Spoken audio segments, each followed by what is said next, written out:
fellow Singaporeans, the voters have decided, and I'm honored that they have once again entrusted the PAP with a clear mandate to form the next government. Overall, the PAP has won 60.1% of the popular vote and 81 out of 87 seats. I thank Singaporeans for their confidence and their strong support, and we will serve responsibly and humbly to the best of our ability. As the government, we will do our utmost to improve the lives of all Singaporeans as one people, one nation. This is the watershed general election. It's taking place after 5 very eventful years. This is a very different world in 2011 compared to 2006, and a very different Singapore. We've gone through a roller coaster ride. We've been exposed to stresses and uncertainties from the globalized economy. And also, we are undergoing significant changes in our society. In terms of demography, there are more younger voters with better education and different formative experiences from previous generations. But at the same time, we also have an aging population with more retirees and senior citizens who are concerned about living costs and especially their own healthcare costs. All Singaporeans of different strata and groups have higher aspirations and expectations, and many of them wish for the government to adopt a different style and approach to government, in keeping with the new generation and the new era which we're living in. And I think many of them desire to see more opposition voices in Parliament to check the PAP government. The social media has also had an impact in this election, much bigger than in previous elections. So this election marks a distinct shift in our political landscape, which all of us must adjust to, not only the political parties, but Singaporeans at large. For the first time since the general election in 1972, almost 40 years ago, almost all the seats were contested. Many voters were first-time voters, over a fifth, most of them below 30. The election has heightened their political consciousness and awareness, and the campaign itself over the last 9 days has crystallized voters' thoughts and attitudes and resulted in today's outcome. Apart from the PAP, the other parties contested 82 out of 87 seats. They put up a strong fight, and I'm glad to say, generally, they participated and behaved responsibly during the campaign. And in particular, they contested, all of them, on multiracial platforms. And this, I'm sure, is a result of the GRC system, which gave them strong incentive to do so. It's good for Singapore to have had a vigorous election.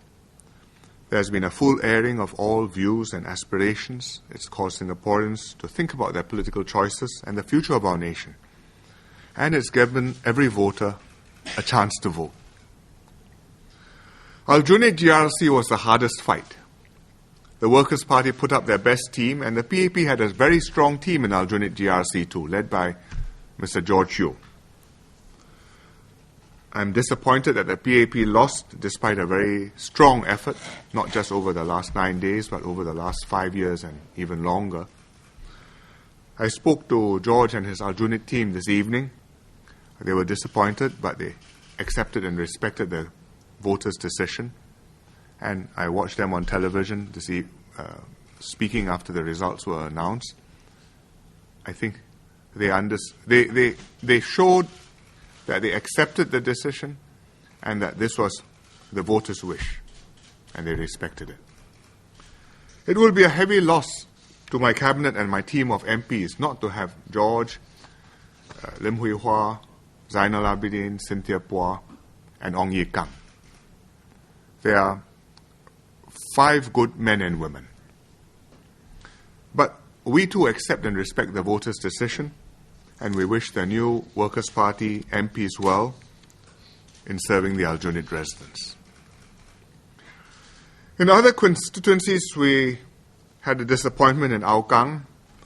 Although Desmond Chu put up a very good fight, but we are happy that Sito Yipin recovered Potong Pasir on his third try. And if you watched his thank you speech, you will know that he is very happy too.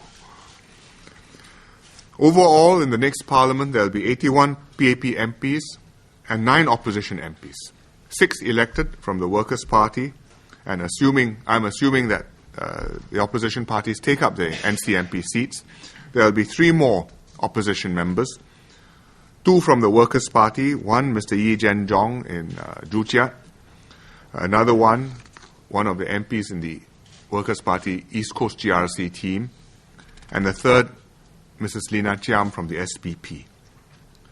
And in addition, there will be 9 nominated MPs. So the opposition will consist of 8 Workers' Party and 1 SPP member. And we look forward to them presenting, arguing, offering alternatives, and helping to improve the debate in a constructive manner, as Mr. Loh Teck Yang and the Workers' Party has undertaken to do. But I encourage all the MPs, whether they are PAP opposition or nominated MPs, to carry out their responsibilities with diligence and dedication. We look forward with confidence to the future, but we know this is an uncertain world, and we must be absolutely prepared for shocks, for surprises, and for setbacks if we're not careful. And therefore we must work hard to cultivate the ground, to look after Singaporeans, to get them prepared to be able to survive and to do well in an unpredictable world. It's been 9 hot days of campaigning, intense, soul-searching, often emotional. We have had debates on major issues that concern voters, whether they're immediate issues like cost of living and housing, or longer-term things like education and healthcare, or less tangible things like our political system and political values. There's also been a fair amount of ventilation of frustrations, grievances, unfulfilled aspirations. While voters have given the PAP a strong mandate, many voters, including some of those who voted for us, have also clearly expressed their significant concerns, both on the issues and on our approach to government. We hear all your voices, whether it's expressed in person or over the internet. The PAP will analyze the results of the elections, learn from what has emerged in this general election, put right what is wrong, improve what can be made better, and also improve ourselves to serve Singaporeans better. And that means not only the government working hard on its own with a population passive, but engaging Singaporeans in the more difficult decisions and trade-offs which governing Singapore involves.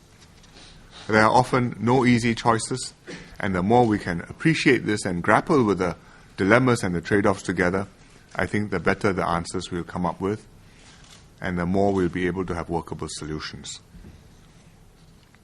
But the general election was yesterday. Today is already the day after the general election. The vote is final. The majority of Singaporeans have decided. It's time for healing and for acceptance of the people's decisions, not just for the PAP, but for all Singaporeans. The political contest goes on in every country in one form or other. But in Singapore, we must make sure it's harnessed for the good, to make Singapore stronger and never to divide us. We are all fellow Singaporeans, so at the end of the general election, let us close ranks to secure our future together. Thank you.